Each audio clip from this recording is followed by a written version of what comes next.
Good morning. Welcome to another cold Winnipeg.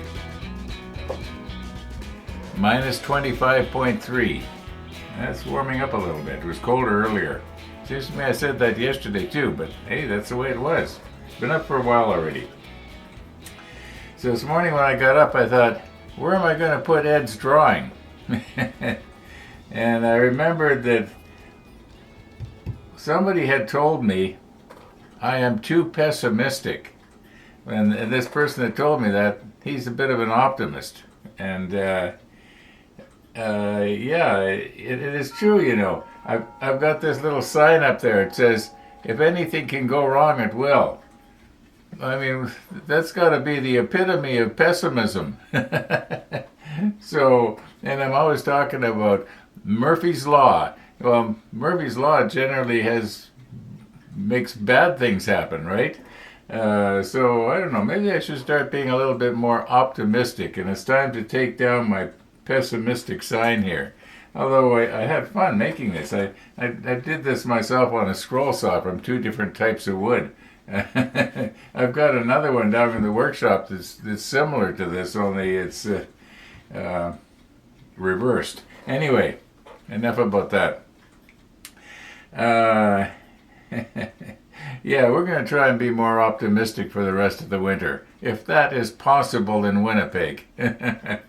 Oh, I got a comment from Dirk in Australia, and he was saying it was 44 Celsius there.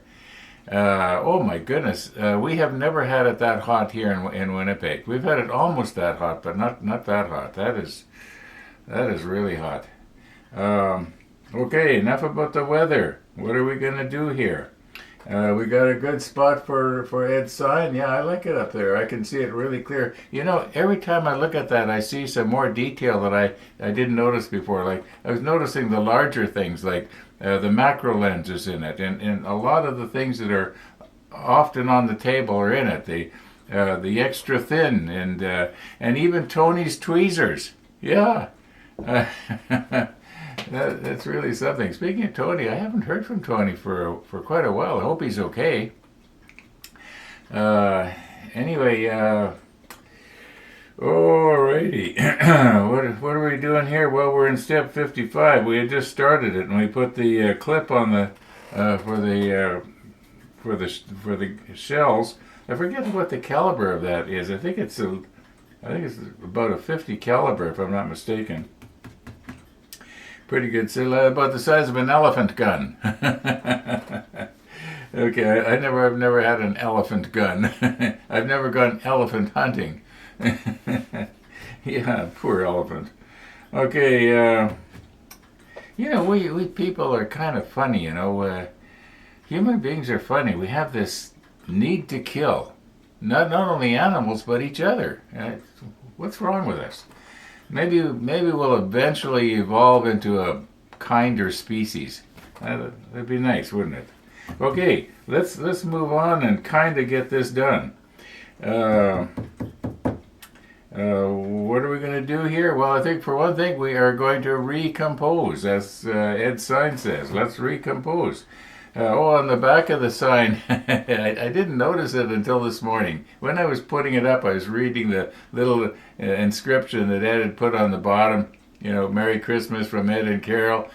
And then I saw, and Harper the dog, and he had written Harper the dog twice. You know how I say Missy the dog, Missy the dog? Well, he wrote Harper the dog, Harper the dog. That was good. Very good. Okay, let's not talk about Ed's drawing anymore today. Let's only talk about what we're going to do, I hope. You know, there's a good chance we'll get done in 55 today. That sounds familiar, doesn't it? All right, let's get at it. I'm going to find another place for this. I don't know, maybe I'll hang it up in the bathroom behind the toilet tank or something like that. Okay. What on earth did I drink in that coffee? Let's get at it here. Just moments ago, I looked over in my surveillance monitor and I was noticing that we might possibly have a nice sunrise. It's going to be plain, but at least we're going to be able to see it for a change. We'll see what happens. Now, okay, yesterday we made the main part of the gun, and today we're going to try and get the pedestal done. So we got to get these two halves together. And this one. Then we need this piece here. Goes there. The base goes here. And this thing here, I believe, is this. Yeah. Doesn't look like it, but that's what it is. Actually, this part here gets glued into that hole you see there. What else do we need here? I think that's it. Oh, the wheel. Yeah. All right, let's recompose and see if we can stick some of this together. As for these other pieces, do I not need these yet? When do I need these? Maybe, oh, I guess when we get over here. Yeah, okay. Hey, Google. What time does the sun rise in Winnipeg this morning?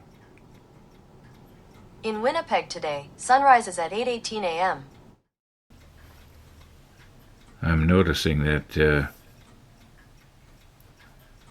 I have quite a bit of flashing on some of these parts here, like this one right here. I should have sanded that off, but I think what I'm going to do is I'm going to wait at this point until after I get this put together, because undoubtedly I'm going to want to be scraping the seams where the glue is possibly going to be oozing out.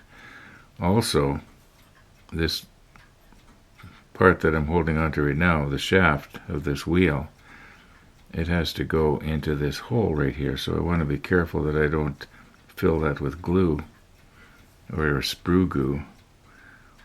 Now, maybe what we'll do is, rather than trying to put glue on this edge, I think what I'm going to do is I'm going to put this together right now. And if I can here.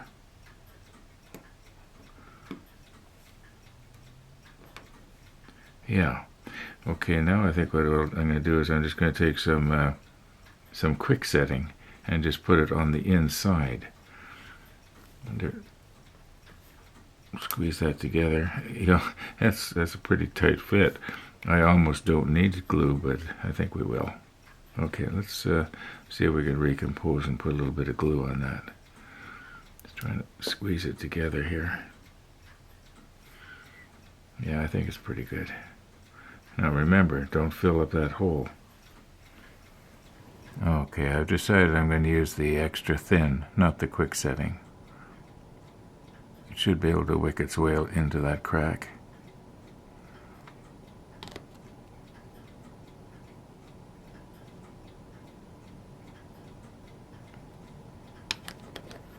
Okay. I'll just sort of help it along here just a little bit with my fingers.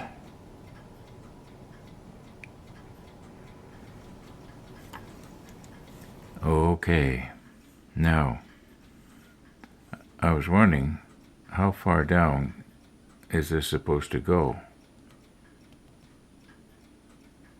The thing is, if I look at one of the other drawings here, and this doesn't want to stay where I wanted it. Sorry about this. Oh, just a moment. Stop. Okay, it's 8:18 a.m. right now. I set my alarm. Okay. Well, where was I here? Okay. Yeah, if we look at that drawing that I'm going to try and superimpose right now, it almost appears that this goes all the way down, and this piece looks as though it fits right down on the very top of this. Okay, on this part right here. It's not up in the air. At least that's what I'm getting out of it. Maybe I'm going to see if I can find another drawing that will depict it better. I'm having trouble picking this up here. This scene is not going the way I had intended. But I think we're supposed to be gluing this like this. Maybe what I should be doing is getting this flashing off the side that I was talking about. Remember I was saying that the glue will ooze out, or I think I said that. Well, it kind of did. So I'm just going to, clean this part up here. And, okay, this sticky tape is great, but every once in a while it kind of gets in my way here. Okay, I've cleaned off the flashing and the glue squeeze out on this cone-shaped thing. And I think what we're going to do is try and get that. See, is that centered on there? It's sort of a loose fit, isn't it? I would have thought that it would have fit a little bit tighter than that, but maybe I can center it afterwards. Maybe if I shut this off here, it'd be a little bit easier here. I know I got this thing about rotation. Okay, this is the quick setting.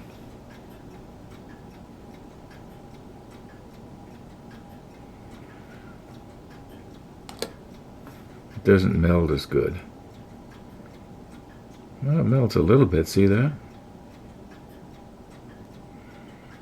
We're going to have little bumpies there. Well, you know what? That's welding. Yeah, because they welded this cone to the plate. Yeah, that's my story, and I'm sticking to it. That's actually going to look all right. Yeah, that quick setting is melding better than I thought it would. Okay, our sun is just peeking up over the bridge now. And as you can see, it's about 12-13 minutes after the official sunrise time. Yeah, I don't know if I'm going to do anything with it. It's nothing really special. It's just sort of nice to see it.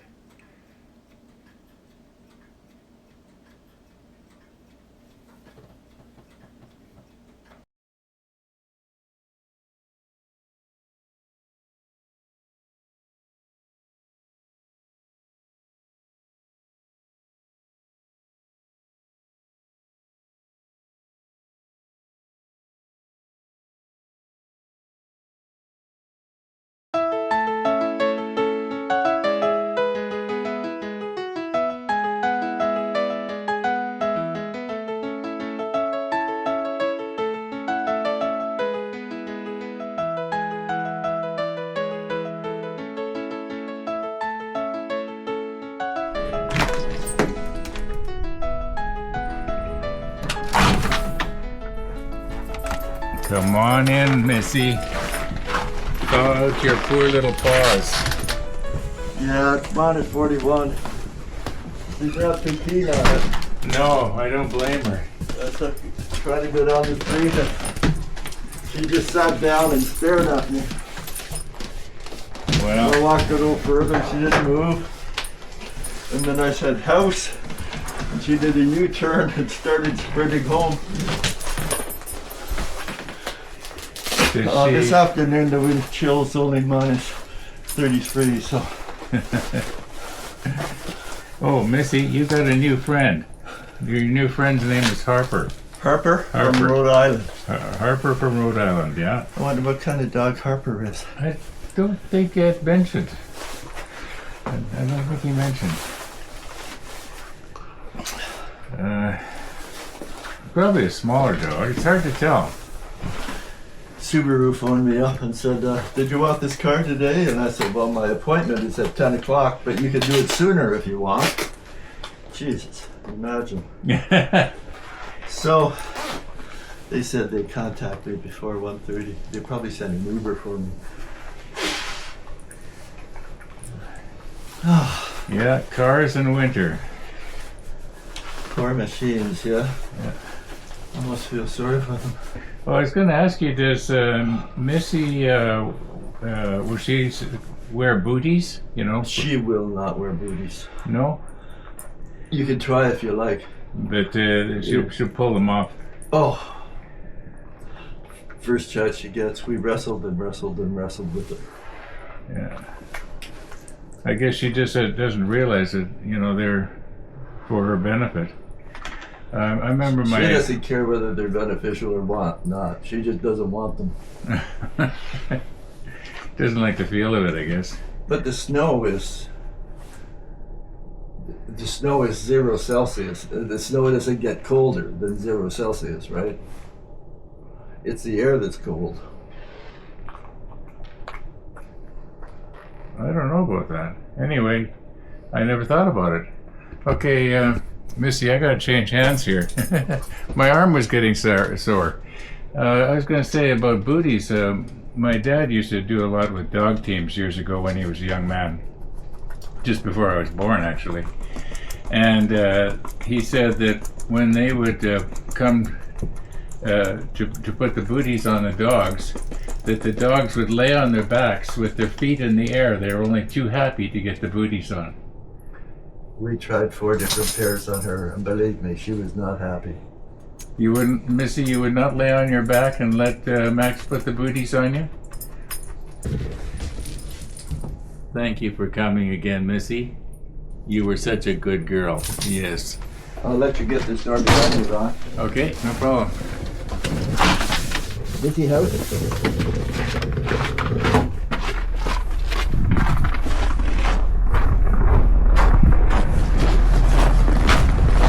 Thanks, Uncle Ron. We'll see ya.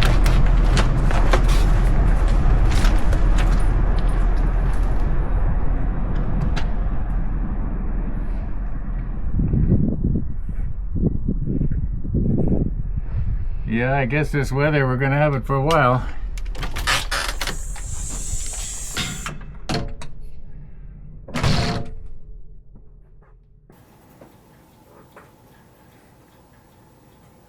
Missy the dog. Missy the dog.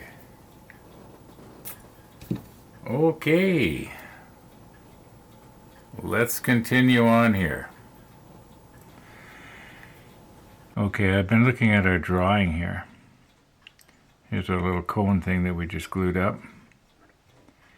Here's this pin that is supposed to go down into it. And if you look and if you follow the arrow all the way down, it shows that it's actually the bottom of this pin is supposed to go right down and touch the bottom of this flange that was welded into place. Okay, just let me redo this here.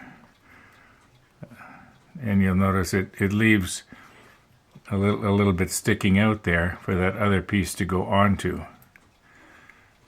And maybe we can kill 2 birds with 1 stone here.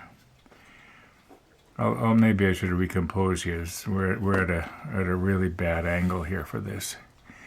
But this has to get glued in here like that, and then the wheel gets plugged into that little hole right there. I was thinking I could do both at the same time, but I might make a mess of it.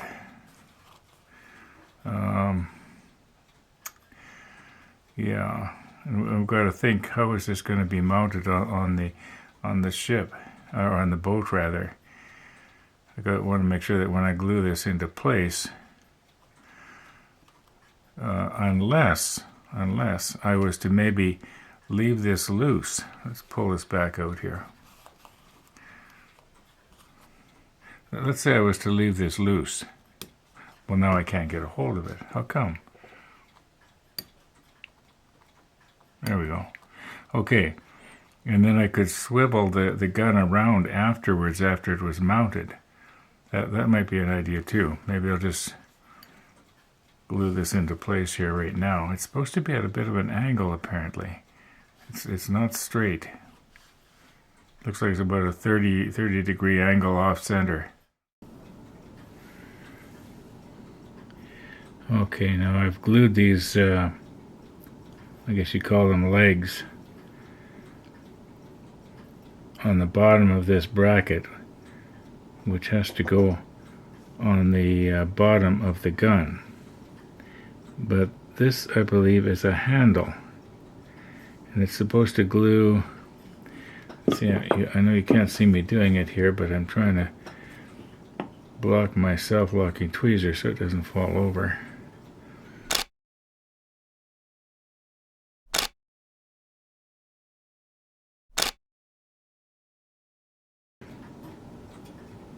And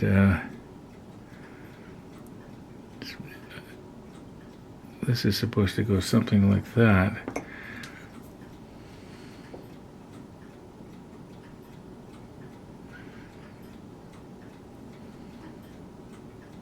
I'm looking straight down on it now. It looks fairly close, unless I was to be able to lift this whole thing up just a little bit here so that when it dries the angle will be better. I don't know if that's going to work or not. Maybe I'll just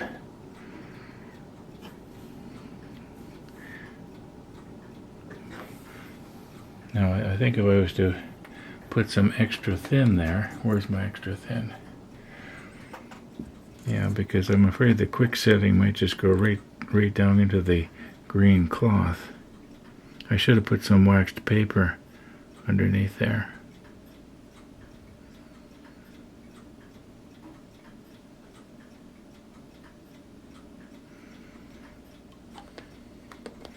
No, I think I got some on there. I'm just going to leave that for a little bit now. And hope that it didn't go right through onto the green cloth. I don't think it did. Oh, I should mention the whole thing is upside down. Okay. I had been hoping that we'd be able to say, well, step 55 is finished. Tomorrow, step 56. But no, we didn't get that far. But I did get this main part finished. I did the last of it off camera because it was just too finicky trying to get all the little parts to line up. But I basically got it here. The only thing we have left to do now is this net. There's 4 pieces involved. No, 3 pieces. Bottom, top, and yeah, there's 3 pieces here that are involved. So we'll be working on that tomorrow. I sort of have an idea of how it's supposed to go. And one of the viewers, remember I was saying I was wondering what that net was for, and I was thinking maybe it was to catch the shells so that they could recycle them. But one of the viewers who was actually in the Navy, so he would know. He said that was to catch fish, to supplement the food for the crew. And I can see where something like that would work. It'd be sort of like a lobster trap. Corey. Okay, there was another viewer who had the same idea that I had, and it was to catch the shells, which makes a lot more sense. But anyway, all in fun. Okay, yeah, Corey, it wasn't to catch fish. I know you knew that. Now, I think I'm going to wind her up here today. We got, yeah, my clock is going 3 o'clock, it's right. And so thanks for watching, everybody. And all being well, we're going to see you tomorrow.